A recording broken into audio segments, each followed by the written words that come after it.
Welcome, recruits, to the Kramenka GoodGuys Air Combat Training Grounds. We understand that this year's contractual conscripts are a little on the young side, so we've modified this training video to hopefully provide a more fun and enjoyable experience for our future pilots. Today, we'll be going over the basics of late 21st century aerial warfare. Everything from taking off and landing to BVR strikes, dogfighting, and air interdiction. We'll also talk a bit about some non-combat related tools at your disposal, like data link and Elint, as well as how to make the most of your Kramenka GoodGuys contract.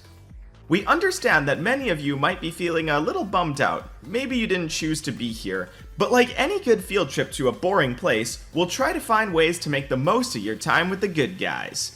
Without further ado, let's begin. Part 1. Preflight Prepping. So we've deployed to the battle space, and now it's time for us to pick our first mission. How do we do that? There's nothing that really tells you what you should be doing at any given time. Well, it's kinda like recess. There's a lot of games going on, so you just pick based on what feels the most fun. Let's take a look at the map. There's some enemy ground units here which we could take out. That could be one mission. There's air units gathered around here for us to blast. That's another. However, right now we see something rather alarming. The conflict is getting heated, and there's a group of ballistic missile trucks here. We gotta take them out before they launch their deadly missiles and take a perfectly good client off of our roster. Luckily, they're mostly undefended, and there's a very nice canyon here that we can use to sneak up on them. So we decide that taking out these trucks should be our top priority. Now that we know what we want to do, we gotta pick our plane. Consider this. When you go to school, you're carrying a completely different set of stuff from when you go to your best friend's house for a sleepover. This is just like that. The right aircraft can make all the difference. We know we want to hit ground targets, but there's also a sizable enemy air and anti-air presence in the area, which will likely engage us once they get mad about losing their missile trucks. Our best bet here is to pick a multi-role aircraft, like the KR-67 Ifrit, for example. Multi-role aircraft can perform many different tasks quite well. Their only downside is their prohibitive price. If we don't have the money or rank to grab an Ifrit right now, we can always go hunt ground and air targets until we've accumulated enough money, or clout, or both. Your rank allows you to requisition aircraft directly from the client's local stockpiles should they have any, while money allows you to procure aircraft directly from the Kramenka production line, which are virtually unlimited, but of course you'll have to pay the full market price. But how do you get more money or rank up? As per your contract, you'll be compensated based on the dollar value of the units you eliminate. So a truck or an infantry squad won't net you very much, but an aircraft, warship, or tank column can make enough money to piss off some accountants back at our head offices. You want the expensive jets? Go hit the expensive targets. Back to our jet, we'll need to equip it for the task at hand. After all, what's the point of carrying a fancy backpack without the right school supplies? We recall that our main objective are these ballistic missile trucks, but there's also some air defenses surrounding them. We'll need some serious air-to-ground firepower.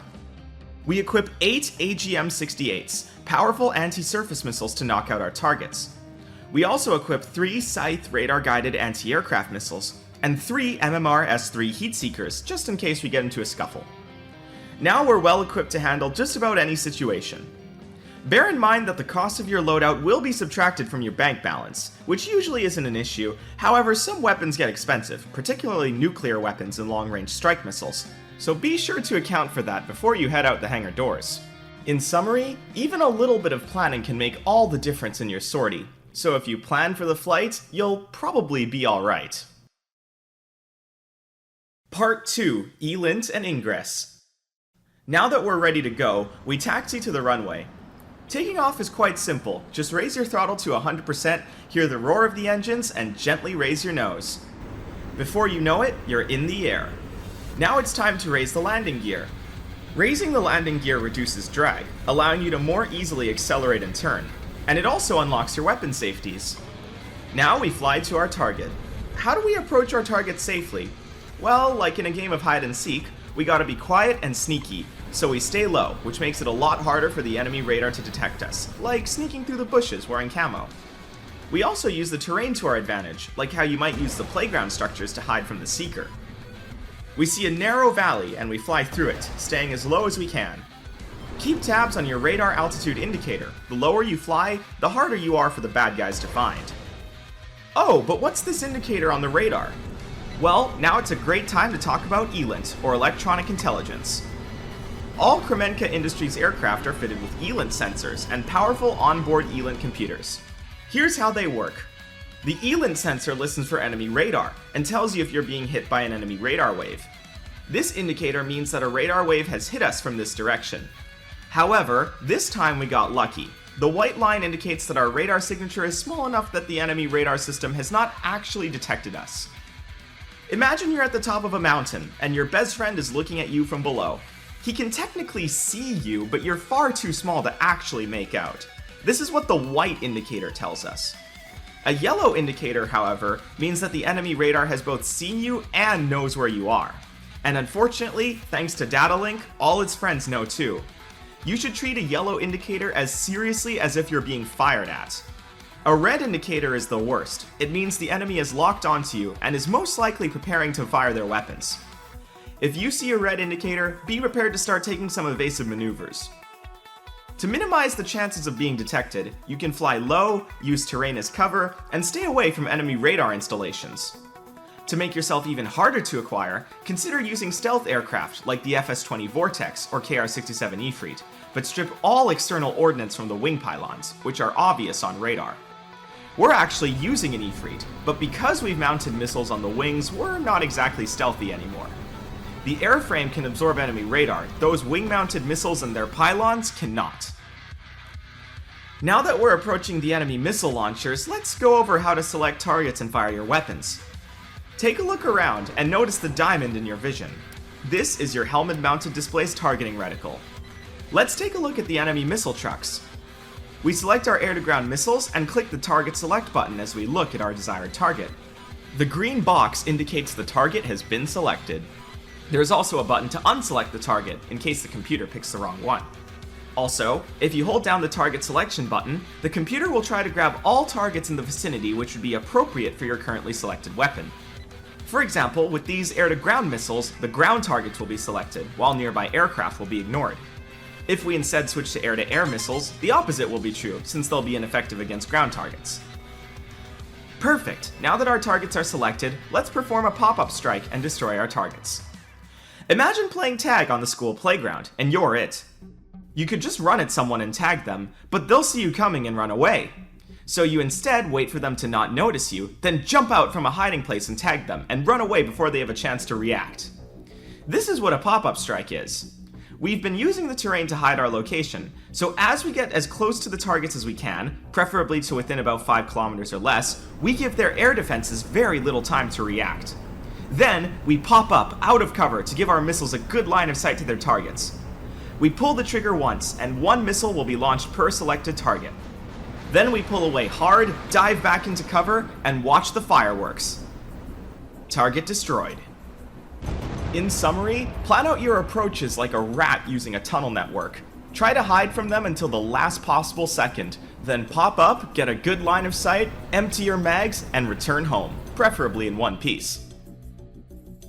Part 3, Missile Mayhem. Uh-oh. Now that we've knocked out something so valuable, the enemy air defenses are looking for some payback. A surface-to-air missile launcher, or SAM, fires a heat-seeking missile right at us. Heat-seeking missiles look for the hot exhaust of your aircraft's engines, like your pet cat racing to a laser pointer. To counter these heat seekers, you can deploy your flares, which make for enticing targets for the missile to consider. However, modern heat seekers are somewhat smart and can tell that your engines are much hotter than the flares. They won't be fooled.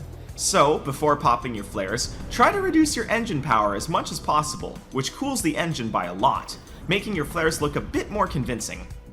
Whew, the missile missed, but there's no time to take a breath. An enemy bolt strike has fired a semi-active radar homing missile right at us, and that SAM fired another heat-seeking missile at us. We see the SARH missile is much further, so we focus on the heat seeker first. We again reduce our throttle and pop flares, successfully fooling the missile, but the SARH missile is onto us. That's because SARH missiles use radar guidance from the launching platform to hit us. As long as the bolt strike knows where we are, it'll guide its missiles straight into our center line. We can do several things to break the bolt strike lock. We can simply hide from the bolt strike, dipping to a very low altitude so the bolt strike loses us in the ground clutter. We can put something like a mountain between us and the bolt strike to break its line of sight.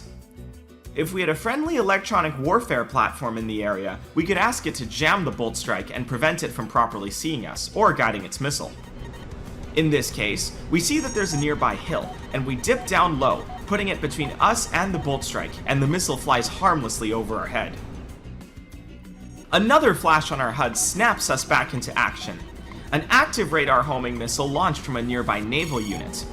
Active radar homing missiles, or ARH missiles, have onboard radar systems and don't need to be guided by their launching platform.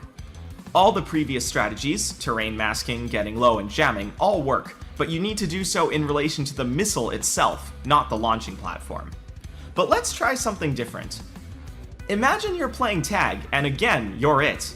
Your friend runs directly away from you. Easy, you just run after them and tag them. Now he runs directly towards you.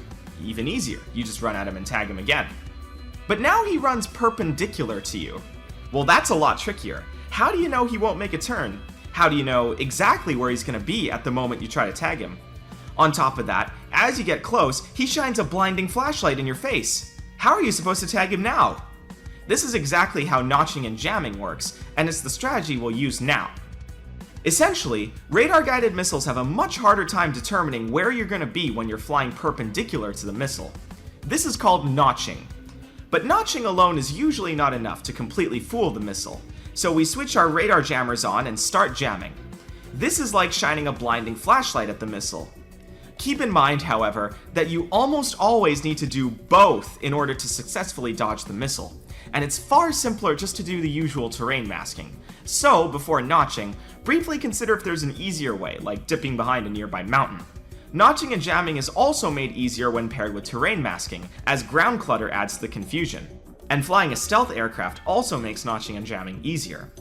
This strategy also works for SAR-H missiles, but you'll need to notch and jam the launcher, not the missile itself. To notch, just point your velocity vector into this little box on your helmet-mounted display. You might notice the box turns a bit green when you start jamming. That means the missile seeker is actively losing its lock. Keep it that way for a few seconds and the missile will fly right past you, harmlessly. Part 4, Showdown in the Skies. Alright, we've dodged all the enemy anti-aircraft fire, and we're on our way back home. But something's wrong. There's 2 advanced FS-20 Vortex stealth fighters on our nose, putting themselves between our base and us. How do we get past them? Well, it looks like we got some dogfighting to do. They're both pretty far away, at 30 kilometers. We can see them on radar. This is what we call BVR, Beyond Visual Range, where we can technically fire some long-range weapons at them, like the Scythe or Scimitar. We don't have scimitars, but we do have the Scythe ARH missile, with a range of up to 50 kilometers. We select the 2 targets and loose off 2 scythes, 1 per target. Consider that we don't necessarily need to eliminate our targets, we just need to survive. In BVR combat, forcing a defensive reaction can be just as valuable as actually scoring a kill. The time these vortexes will take to notch are valuable seconds that we could use to eliminate our ground targets, or fly back behind cover and get back home safely. Unfortunately, these vortexes got clever, target-locked our missiles, and fired their own IRM S2s in defense, intercepting our missiles mid-flight without needing to notch at all, and they continue towards us. We dip behind a mountain here, looking all helpless like we can't defend ourselves. The vortexes pursue. Little did they know we're not helpless, and while we were out of radar range, we pulled a 180-degree turn to meet them head-on.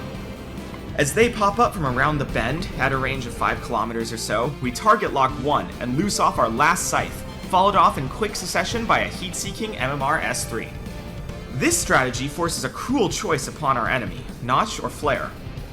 The enemy is too late to answer that question, and with no time to react, their aircraft is blown to pieces and they eject. At shorter ranges, we can also fire off sights to force an attack window, forcing the enemy to notch and giving us the opportunity to engage, get on their tail, and take them down. There's still 1 vortex left, and they zip past us, the sonic boom rattling our cockpit. We turn off the SAS, turn our throttles down, and bank as hard as we can towards the enemy. While turning the SAS off is a bit dangerous and opens up the possibility of stalling out our jet, it allows for significantly harder turns, allowing us to win the turn fight, and we end up right on his tail. We lock him up and fire a heat seeker. He throttles down his engines and pops flares and just barely dodges our missile. But now that we're nice and close, we'll switch to guns. When you're inside effective gun range, you'll see a targeting reticle appear on your helmet-mounted display. Aim your crosshairs at the circle and pull the trigger. To improve your odds of scoring hits, try to aim up and down the vector leading towards the targeting reticle, to compensate for any evasive maneuvers your target might take. Another thing to bear in mind, your guns fire extremely quickly, and each shell is far larger and deadlier than what you see on handheld weapons. A short burst connecting with the target, or even a single shot to an engine module, can reliably bring down an enemy aircraft or at least render it combat ineffective. We line up our shots, fire a few short bursts, and bam! The enemy is torn apart and the pilot ejects.